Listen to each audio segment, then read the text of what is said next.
हम लोग खुदा का पैगाम अब सुनेंगे और रोमियो के खत में 12 आयत में ये लिखा, let your hope keep you joyful, be patient in your troubles.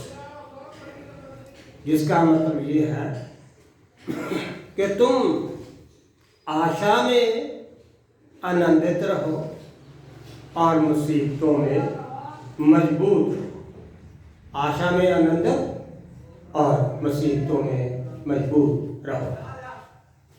तो हम आज इन दो बातों पर जरा खुदा के वचन में से गौर करेंगे कि जो वचन में जो फरमाया गया है कि आशा क्या है और मुसीबत क्या, दुख क्या, फिक्र क्या, चिंता क्या। सबसे पहले हम चिंता पर या दुख पर, फिक्र पर हम ये बात करेंगे, मुसीबत पर। और खुदा का वचन हमें ये बताता है कि ये दुनिया की ये फिक्र, ये चिंताएं, ये शुरू में ही इंसान में पाई जाती हैं। और बाइबल हमें ये बताती है कि ये खुदा ने इब्तिदा ही में, शुरू में ही में ये सारा कुछ उसने इंसान को दिया।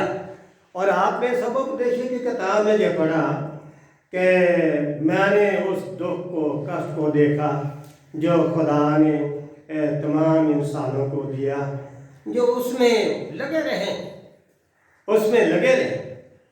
और यहाँ तक भी ये लिखा कि वो आने वाले वक्त को भी, फ्यूचर को भी वो समझ ना सके, क्योंकि ये सारी बातें सिर्फ खुदा ही कर सकता है। मेरा कहने का मतलब ये है कि ये एक ऐसी चीज है, फिक्र या चिंता, जो आलमगीर है। कोई ये नहीं कह सकता कि ये हमारे देश में नहीं, या कोई इंसान ये नहीं कह सकता कि ये मेरी जिंदगी में नहीं। चाहे वो गरीब है, चाहे वो अमीर है, चाहे वो पढ़ा है, चाहे वो अनपढ़, चाहे राजा, चाहे रंक है। हम ये देखें कि सोलेमन तो उसके पास कितनी ऐश बहार थी, पर वो भी हाथ खड़े कर गया। वो भी कहने लगा कि मेरा इन सब चीज़ों से दिल उकता गया है, सब चीज़ों से दिल उकता गया, दिल भर गया। तो ऐसे बात सुलेमान ने भी ये कही। पर हम ये देखें कि ये फिक्र, ये चिंताएं, ये विपताएं, वचन में ये फरमाया गया कि ये खुदा ने हमें दी है। और उसकी वजह, कारण एक ही है कि जैसे ही इंसान ने ये गलती की, गुनाह किया, तो उसकी ज़िंदगी में ये कष्ट, ये परेशानी, ये सारी पैदा हो गई। और अब जब तक इंसान दुनिया में है, उसकी ज़िंदगी में ये बनी रहेगी। पर बाइबल हमें इस विषय पर बहुत सी बातें सिखाती है कि हम लोग अपनी ज़िंदगी में किसी तरह का फिक्र ना करें, बल्कि अपने खुदा पर डिपेंडेंट रहें, फिक्र ना करें, चिंता ना करें, और अपना बोझ खुदा पर डालें। और जो चिंता करता है वो अच्छा नहीं करता, ठीक नहीं है। आप ये देखें कि अंजील में से आपने ये सुना अभी कि खुदावंद यीशु मसीह ने क्या कहा अपने चेलों को। उसने कहा, अपने चेलों को भी उसने ये कहा कि तुम किसी तरह का फिक्र ना करो, किसी तरह का फिक्र ना करो। उसने ये कहा कि पक्षियों को देखो कि खुदा उनको कैसे रोज बरोज सब कुछ देता है, कोई कमी नहीं रहने देता। फूलों को देखो, फूलों को कितने अच्छे रंग खुदा पहनाता है, और ऐसे रंग सुलेमान ने भी अपनी सारी शान शौकत में नहीं पहने जैसे रंग उन्हों को खुदा पाक पहनाता है, तो तुम क्यों फिक्र करते? वचन ये फरमाता, हमारे प्रभु ने फरमाया कि तुम फिक्र क्यों करते, कभी फिक्र मत करो। पर ये फिक्र आते क्यों है? कौन लाता है? ये शैतान का काम है, शैतान का काम। शैतान हमारी जिंदगी में हमारे सामने जो बढ़ा चढ़ा कर जो जरूरतें जो सामने रखता है, या ऐन वक्त पर ऐसी जरूरत रखता है जिससे हमारी जिंदगी में फिक्र बढ़ जाती है, चिंताएं बढ़ जाती हैं और हमारा दिल भारी हो जाता है, मन भारी हो जाता है। और हम ये देखिए उसका बड़ा ये काम होता है कि मैं ऐसे हालात पैदा करके इंसान को खुदा से तोड़ूं, उसके भरोसे को कमजोर करूं, खुदा के और इंसान को ये संबंध है वो कमजोर पड़ जाए। ये शैतान का काम है। आगे देखें कितनी होशियारी के साथ शैतान यीशु मसीह के पास भी आया। उसको तो पता था कि ये खुदा का बेटा है, और बाइबल में ये बताया गया कि शैतान उसको कहता है, अगर तू खुदा का बेटा है तो इन पत्थरों को कह रोटी बन जा। पर यीशु मसीह ने क्या कहा? आए शैतान, इंसान रोटी से ही जिंदा नहीं रहेगा, सिर्फ रोटी से ही जिंदा नहीं रहेगा, बल्कि खुदा को उस कलाम से जो उसके मुंह से निकलता है उससे इंसान जिंदा रहता है। सिर्फ रोटी सब कुछ काफी नहीं है। तो हम ये देखें कि कैसे एक फिक्र की बात, आप ये देखें कि यीशु मसीह के अंदर कितनी तलब लगी हुई थी, मतलब कितनी जरूरत थी उसको रोटी की, भूख लगी। 40 दिन उन्होंने कुछ नहीं खाया था, तो उसने कोशिश की कि उसके अंदर वो ऐसी बात पैदा करे को जल्दी से अपनी जरूरत को पूरा करे। आज हम ये देखें कि आज दुनिया के सारे लोग यही सोचते हैं, कहाँ रहेंगे, कहाँ जाएंगे, क्या खाएंगे, क्या पहनेंगे, कौन संभालेगा, कौन मदद करेगा, यही हम सोचते रहते हैं। रात दिन जो बुजुर्ग होते हैं वो भी ये सोचते हैं, कौन हमें देखेगा। बुजुर्ग जवान होते तो कहते हैं कौन हमें तसल्ली देगा। पर हम ये देखें कि ये सारी ऐसी बातें शैतान ही इंसान के मन में क्रिएट करता है, वो पैदा करता है, ताकि हमारे रिश्ते खुदा के साथ कमजोर पड़ जाए। यीशु मसीह ने तो कहा, उसने तो कहा कि हे थके मांदे और बोझ के नीचे दबे हुए लोगों, मेरे पास आओ, मैं तुम लोगों को आराम दूंगा, मैं दूंगा आराम। पर हम अपनी बोझ अपने आप ही उठाए फिरते रहते हैं, फिक्र करते रहते हैं, चिंता करते रहते हैं। इसलिए वचन में जो फरमाया उसने कैसे शुरू हुआ जी, वहां उसने कहा, उसने अपने चेलों को भी कहा इस बात। अब ये 12 अध्याय में भी यही लिखा, अगर 16 अध्याय पढ़े तो उसमें भी यही लिखा।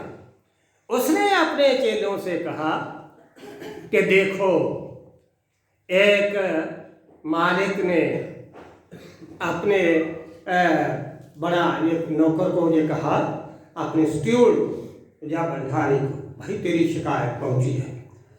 तो वहाँ पर उसने वहाँ पर भी लिखा, उसने अपने चेलों से कहा, मतलब वो कहानी सारा 16 चैप्टर जहाँ तक कि वो लाजर की कहानी और अमीर की कहानी, वह सारी असल में उसने अपने चेलों को समझाने के लिए ये बात कही।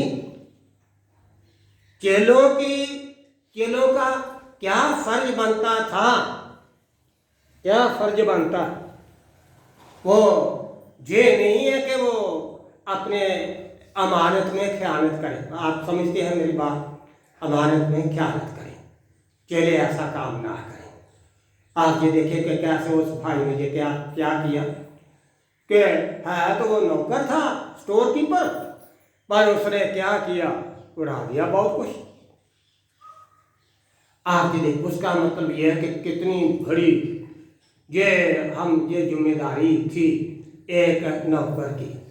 खुदा के सेवक नौकरी हैं, रिस्पॉन्सिबल हैं, वो जवाब दें इन सारी बातों के। अगर वो सही तरह से दुरुस्त खुदा का काम नहीं करते, उनके लिए उससे भी खतरा। और इसलिए यीशु मसीह ने कहा, वो कहानी सुनाई अमीर आदमी की और लाजर की। उसका मतलब ये है कि अगर ये ऐसा ही हाल अगर किसी भी इंसान का, चाहे वो सेवक हो तो चाहे वो आम आदमी हो, तो फिर उसके लिए बाद में भला नहीं होगा। और हम ये देखें कि ऐसे इस जाल में या इन फिक्रों के जाल में या ऐसी बातों में सेवक भी फंसते हैं, पुलिस भी फंसती है। हर आदमी कोई अयूब तो नहीं है, हर आदमी को इब्राहिम तो नहीं बन सकता, वही नहीं बन सकता इब्राहिम। उसने तो अपनी दौलत को भी कुछ नहीं समझा, ना अयूब ने समझा है। पर बड़ी बात यह है, पर आखिरकार इसमें चाहे सेवक हो चाहे आम इंसान हो, वो ऐसी बातों में पढ़ते हैं। और फिर आप ये जानते हैं कि खुदा का वचन हमें क्या ये फरमाता है, उनका इंजाम क्या होगा। तो हमें डरना चाहिए, डरना चाहिए। तो हमें नहीं ये कभी किसी को भी ऐसा काम करना चाहिए। पर ये हम करते क्यों? चल वो 420 लिख दे, कितनी गेहूँ देनी है? 100 मन, 50 लिख जल्दी से। तेल कितना देना? 100 मन। वहाँ पर भी 50 लिख, कान का 80 लिख दे और तेल का 50 लिख दे। तो मेरे कहने का ये है भैजन में सब 420। तो अगर ऐसा काम कोई भी इंसान करता है, ऐसे चिंताओं में आकर, वो भी तो सोचता था मैं कहाँ जाऊँगा। पहले तो गर्दी की उस नौकर ने, उसके सेवक ने, तो दूसरी बात फिर क्या था, फिर मैं कहाँ जाऊँगा, कहीं तो मेरे से मारी नहीं जाती है। तो पहले सोचना था, तो मजदूरी की नहीं जाएगी, पहले सोचना था। पर फिर असल में देखा कि उसने हेराफेरी करके सारे वही खाते ठीक किए। पर यह काम इंसान कब करता है? जब फिक्र करता है, जब दुनिया की चीज़ों के पीछे भागता है, चिंता करता है, कहाँ जाएंगे, कहाँ क्या करेंगे। तो खुदा का वचन हमें ये फरमाता है कि हम फिक्र ना करें ऐसी बातों का, चिंता ना करें। और दूसरी बात है कि आपने फिलिपियों का खात में जो पढ़ा, फिलिपियों का खात में भी तो एक परेशानी थी, उस कलीसिया में परेशानी थी। वहाँ पर तो खुदा कहता, पालूस क्यों कहता, आनंदित रहो, खुश रहो, मैं फिर तुमसे कहता हूँ खुश रहो, हर हाल में खुश रहो और शुक्रगुजारी के साथ तुम्हारी दुआएं खुदा के हुजूर में की जाए। खुश रहना कोई आसान बात नहीं, जब फिक्र हो जब परेशानी हो। खुदा तो कहता है आनंदित रहो, पर हम चिंताएं करते हैं, हम फिक्र करते हैं। वो कहता है शुक्रगुजारी के साथ तुम्हारी दुआएं की जाए। पर हम ये देखें कि ये एक बात ठीक नहीं है। खुदावंद यीशु मसीह इस दुनिया में वो इसलिए आए कि हमारी चिंताएं, हमारे फिक्र, हमारे बोझ वो अपने ऊपर लें। अगर हम सही विश्वास रखते हैं यीशु मसीह पर, तो क्यों फिक्र करते हैं? उसका मतलब ये है कि हम कमज़ोर, और शैतान हमें कमज़ोर करना चाहता है, हमारे रिश्ते तोड़ना चाहता है, और वो हमें खुदा से दूर ले जाना चाहता है। फिक्र करके आदम और हवा ने तो यही किया। पहले वो डिपेंडेंट थे, कोई फिक्र नहीं था, पर उसके बाद वो इंडिपेंडेंट हो गए। हम फल खाने का पाप नहीं है कि उन्होंने सेब खाया या अमरूद खाया। बहुत सारे जो सेवक है कई तरह की ऐसी कहानी सुनाते रहते हैं, पर कई बार ये किसी को पता नहीं होता कि असल में बात क्या थी। बात तो बड़ी ये थी कि शैतान ने उनको ये सिखा दिया कि खुदा के अधीन रहने की जरूरत नहीं, उससे दुआ करने की जरूरत नहीं, हाथ फैलाकर मांगने की जरूरत, तो खुद मालिक बन जाओगे और सब कुछ तुम्हारा होगा, तुम मरोगे भी नहीं। ये गलत बात आपको क्या देगी? तो हम ये देखें उनकी जो इंडिपेंडेंसी जो है, तो उसकी वजह से हम ये देखें कि ये सारे फिक्र, ये सारी चिंताएं पैदा हो गई। दाऊद तो कहता कि ओ यहोवा मेरा चरवाहा है, मुझे कोई घटे नहीं होगी, चाहे मैं मौत के साए के वादी में से हूँ, जहाँ भी मैं जाऊँ खुदा मेरे साथ है, खुदा मेरे साथ है। तो फिक्र क्यों करते? ये वो 40 में लिखा, क्या देखो खुदा कितना भला है। अगर हमने तजर्बा ही नहीं किया अभी तक खुदा का, तो हमारी चिंताएं कैसे दूर होंगी, हम तो उनमें जकड़े रहेंगे। और ये हमारी कमजोरी की बात है। तो दूसरी बात जो मैंने आपको बताई, तो ये बात बताई वचन में ये देखा, ऐसे वक्त में हम स्थिर रहें, मजबूत रहे मुसीबतों में, तो चिंता न करें, तो मुसीबतों में हम मजबूत बन के रहें। दूसरी बात मैं जो वचन में मैंने आज जो पढ़ी है 12 रोमियो, तो वहाँ पर लिखा, आशा में आनंदित रहो, उम्मीद में आनंदित रहो, इसमें खुश रहो। आशा, आगे देखे तो जो बड़े कुछ कीवर्ड्स हैं बाइबल में, मतलब जो इनको इसका मतलब ये खास शब्द, जैसे पौलुस रसूल ये कहता है, तुम ईमान और खुदा के फजल के वसीले से बचाए। ईमान और खुदा का फजल और प्रेम और वो इसको कहता है आशा। तो ये सारे बड़े कीवर्ड हैं और ये हम ये कह डॉक्ट्रिनल वर्ड है। तो प्रभु के वचन में यह फरमाया गया, तुम आशा में आनंदित रहो, आस, खुदा पर आस रखो, अपने परमेश्वर पर।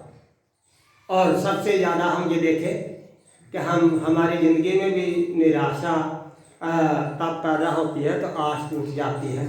कई बार बड़े दुखी होते हैं जब हमारे कुछ भी, हमारे कुछ पारिवारिक लोग हमसे बिछड़ते हैं, हमसे बिछड़ते हैं, बड़ा दुख होता है। और परवचन हमें ये सिखाता है कि हम उम्मीद रखें, उसमें खुश रहें। जबूर में लिखा है, हम ये देखें कि 89 जबूर और 48 में वहाँ पर लिखा, ऐसा कौन है जो मौत को ना देखे और हमेशा जिंदा रहे। मरना तो है हर इंसान में, उसकी ज़िंदगी मुकर्रर है। और खुदावन ने आदम का नाम भी इसलिए रखा, ये इब्रानी शब्द है, जिस 2 शब्द है अदामा और दाम। अदामा का मतलब होता है लाल रंग की मिट्टी, तो दाम का मतलब है खून, जिसको ग्रीक में क्या है, उसको लैटिन में कहते हैं हेमा, हम कहते हैं हेमाटोलॉजी, ठीक है। तो पर असल में खून को इब्रानी में दाम कहा जाता है। तो वह पहले समय में बीवियाँ बच्चों को डराने के लिए कहते हैं, मैं तेरा दम पी लूँगी, है, उसका मतलब है तेरा खून पी लूँगा, है। तो जब खून ही रहा तो काम गड़बड़ हो जाता है। तो मेरे कहने का मतलब यह, खुदा ने इसलिए तो उसका नाम ये रखा। और खुदा उसको कहता भी है, तो मिट्टी ही तो है, मिट्टी में मिल जाएगा, मिट्टी है, मिट्टी में मिल जाएगा। और ये हर इंसान का इस मौत का मजा चखना ये बहुत ज़्यादा जरूरी। आप कुरंथियों का खत को बड़े ध्यान से पढ़ें, 15 अध्याय, पहला कुरंथी 15 अध्याय, वहाँ पर क्या लिखा, मैं तुमसे सच कहता हूँ, मांस और लहू खुदा की बादशाही के वारिस हो नहीं सकते हैं। तो असल में देखा ये है कि जब तक हम इस रास्ते से गुजरते नहीं, तो हम खुदा की बादशाह में दाखिल कैसे हो सकते हैं। अगर गुजरेंगे तो तब हमारी ट्रांसफॉर्मेशन होगी, हमारी तब्दीली भी होगी, फर्क तरह का जिस्म भी तभी मिलेगा रोज़े क़यामत के दिन। तो हम ये देखें कि वहाँ पर थेसलोनिकिया के खत में उसके 4 बाब, तो हम ये देखें वहाँ पर 13 में क्या लिखा, मैं तुमसे कहता हूँ कि तुम दूसरों की तरह नाउम्मीदों की तरह गम ना करें, जिनको कोई आशा नहीं, जिनको कोई उम्मीद नहीं। क्यों कम करते? असल में थेसलोनिकिया का खत इसलिए पौलुस रसूल ने लिखा कि उसने बताया कि खुदा जल्दी आने वाला है, यीशु मसीह जल्दी आने वाला है। पर एक बात फिक्र की बात होगी उनके अंदर कि मसीह ने देरी लगाई, तो जो उसके आने से पहले मर गए उनका क्या होगा, क्या होगा। हमने तो प्रचार करके उनको आशा दिलाई है नए जीवन की, तो इसलिए पौलुस उनको ये आशा दिलाता है कि दूसरों की तरह गम ना करो। उनको दूसरे लोगों को तो जो नॉन क्रिश्चियन है उनको तो कोई आशा नहीं, तो तुम उनकी तरह फिक्र ना करो, बल्कि ये है कि तुम्हारे लिए आशा है, तुम्हारे लिए ये आशा है। और ये आशा हमारी एस्कैटोलॉजिकल है, तो हम जिसको हम कहते हैं इन फ्यूचर, एस्कैटोलॉजिकल इन फ्यूचर के लिए ये आशा है कि हमारा फ्यूचर जो है आशा के वसीले से वो सिक्योर है, सिक्योर है आशा के वसीले से, क्योंकि हम खुदावंद यीशु मसीह पर आशा रखते हैं जो मरा और जी उठा। तो इसीलिए वो वचन में जो फरमाया गया कि वो भी तुम लोगों को जिंदा उठाएगा, जैसे अगर वो जी उठा तो उसके वसीले से सब लोग जी उठेंगे। यीशु मसीह ने जी उठ करके क्या कहा, आए मौत तेरा ढंग का, पहले 15 अध्याय में कुरिन्थियों के खाते में, आए मौत तेरा ढंग का, आए मौत तेरी ताकत कहाँ, मौत फतेह करने वाला हो गई। तो हम ये देखें, पर ये पौलुस आशा दिलाता है कलीसिया को, फिक्र न करो, तुम एक ऐसी चट्टान पर विश्वास करते हो जिस पर कोई मौत गालिब नहीं है। आपने वो मत्ती की इंजील में पढ़ा है, जब पतरस ने कहा कि तू जिंदा खुदा का बेटा मसीह है, तू जिंदा खुदा का बेटा मसीह है, तो यीशु मसीह ने क्या कहा, पतरस मैं से ईमान पर कलीसिया की नींव रखूंगा, इस ईमान पर, और अधोलोक के फाटक उस पर गालिब नहीं आएंगे। अगर नरक ने खा जाना था तो फिर यीशु मसीह को आने की जरूरत क्या थी, वो है इसीलिए ताकि हम पर मौत जहाँ कोई भी चीज नरक के फाटक वो गालिब ना आए। उसने कहा मैं अपनी ये है मेरी कलीसिया, ये इसका विनाश होने वाला नहीं है, बल्कि जो उस चट्टान पर है कि जिस पर नरक के फाटक वो जोर नहीं मार सकते। पर यह है आशा की बात, यीशु मसीह ने इसलिए तो कहा कलीसिया को, कलीसिया के लिए यह बात कही, सिर्फ पतरस के लिए नहीं, मैं इस ईमान पर कलीसिया की नींव रखूंगा। तो ये है आशा की बात, ये यीशु मसीह ने हमें ये बताई। पर ये सारे एस्कैटोलॉजिकल, हम ये कहें इन फ्यूचर, दुनिया में नहीं। आप ये देखें रोमियो के खत में 8:24 आयत में ये लिखा कि हम आशा में हैं और आशा में बने हुए हैं। तो और ये भी लिखा कि हम उन चीज़ों की आशा नहीं करते जो दिखती हैं, बल्कि ये ना देखने वाली चीज़ों की आशा करते हैं। आशा उस जीवन की आशा, अनंत जीवन की आशा जो अभी दिखती नहीं है। आप फूल देखते हैं, फूल में किसी को परफ्यूम दिखती है जो क्या क्या सुगंधी दिखती है, वह सुगंधी है उसमें, आप महसूस करते हैं सुनकर, पर ये नहीं कह सकते कि सुगंधी होती नहीं है, दिखती तो नहीं है। बिल्कुल ऐसे ही हम ये कहें कि हमारी जिंदगी भी जो है, हमारा जीवन वो बिल्कुल सिक्योर है, चाहे को वो दिखता नहीं है। और इसीलिए दूसरा Corinthians 4:18 में लिखा कि हम अपना जो ध्यान है उन चीज़ों पर नहीं लगाते जो देखती हैं, बल्कि जो नहीं देखती उन पर लगाते हैं जो हमेशा के लिए है, जो अब तक के लिए, उन चीज़ों पर हम ये ध्यान रखते हैं। और अगर ध्यान रखते हैं ऐसी चीज़ों पर, अपने प्रभु पर, तो ये आशा हमें शर्मिंदा होने नहीं देती। आप रोमियो का खत 5:5 आयत पढ़े, वहाँ पर लिखा आशा शर्मिंदा होने नहीं देती। आप ये देखेंगे क्या डाकू ने आशा नहीं की, हे यीशु जब तू अपनी बादशाह में आए मुझे पापी को याद करना।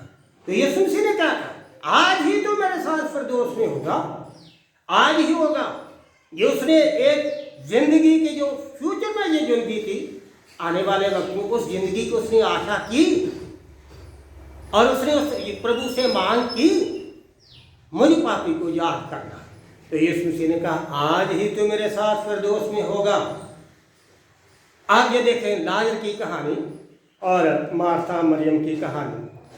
तो मार्था क्या कहती, प्रभु तू यहाँ पर होता तो मेरा भाई ना मरता। तो यीशु मसीह ने उसको क्या कहा, मार्था तेरा भाई जी उठेगा। तो वह कह ना रोजे क़यामत के दिन। तो मार्था ने कहा कि हाँ रोजे क़यामत के दिन जी उठू। यीशु मसीह ने कहा क़यामत और ज़िंदगी मैं हूँ। तो यीशु मसीह ने जब उनको कहा कि वो कहाँ पर रखा, तो वो कहने लगे अब तो 4 दिन हो गए। तो उसने कहा मार्था मैंने तुझे कहा नहीं था कि तू निश्चय करेगी तो प्रभु की महिमा देखेगी, तू विश्वास करेगी तू। पर हम ये देखें कि उसने तो पहले ये क्या दिया था कि हाँ मैं ये निश्चय करती हूँ तू खुदा का बेटा मसीह है जो आने वाला था। पर मेरा कहने का मतलब है क्या खुदावंद यीशु मसीह ने मरियम और मार्था को शर्मिंदा होने दिया? बिल्कुल नहीं, कोई शर्मिंदगी नहीं। वो सब रोना धोना बंद। और हम ये देखें कि उसने उसकी आशा को पूरा किया। हाँ जो उसने कहा अगर तू यहाँ पर होता तो मेरा भाई ना मरता। अपनी बेटी को मार्था को मरियम को उसने खुदा ने शर्मिंदा नहीं होने दिया। बाइबल जो बताती है हमें कि आशा शर्मिंदा होने नहीं देती। तो हम ये देखें ये है प्रभु की ये बात। और हम इस बात को देखें कि हम उस आशा को हम इसी जीवन में ही शुरू कर सकते हैं, बाद में नहीं। वो बाद में वो एक भाई को कहता प्रभु जी है पिता इब्राहिम भेजना जरा इसको लाजर को मेरे पास आए और मेरे जी पर पानी रखे। अच्छा तो कहते बस ना तू इधर आ सकता ना हम तेरी तरफ इधर आ सकते हैं। फिर वो कहता मेरे भाइयों के पास लाजर को भेज। उसने कहा बिल्कुल गलत बात, अगर ये खुदा के सेवकों को नहीं सुनते तो चाहे मरे हुए में से भी कोई जाकर उसको बात करे तो वो नहीं मानने वाले। तो मेरा कहने का उसको मौका नहीं मिला। हमने वो आशा की नींव इसी जीवन में रखनी है, मरने के बाद नहीं है। मरने के बाद फिर कोई आशा नहीं कर सकता। और यशायाह की किताब में ये लिखा कि क्या पता तेरा धन्यवाद करेगा।